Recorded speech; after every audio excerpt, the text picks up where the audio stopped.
Hey everyone, welcome back. If you're a Huntington Bank customer looking to deposit a check quickly and conveniently using the Huntington app, you're in the right place.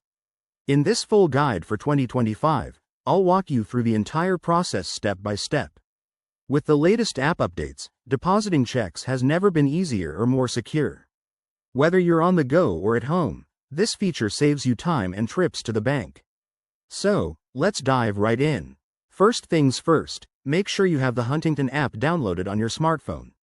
If you don't have it yet, head to your app store, search for Huntington Bank, and download the latest 2025 version. Once it's installed, open the app and log in with your username and password.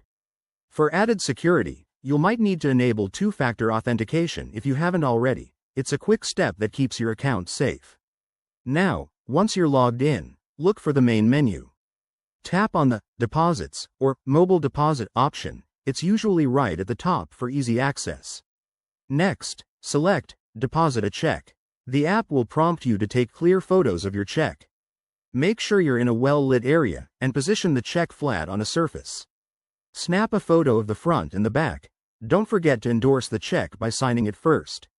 After you've uploaded the photos, the app will review them automatically. Double-check the details like the amount, payee, and account number to ensure everything matches. If everything looks good, hit the Submit button. You'll get a confirmation message almost instantly, and the funds should be available in your account within 1 to 2 business days, depending on the bank's policies for 2025. One quick tip.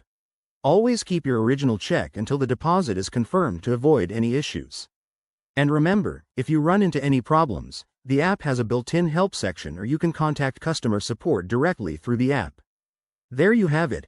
That's how you deposit a check on the Huntington app in 2025. It's straightforward, secure, and super convenient. If you found this guide helpful, give this video a thumbs up, subscribe for more banking tips, and drop a comment below if you have any questions. Thanks for watching, and see you next time.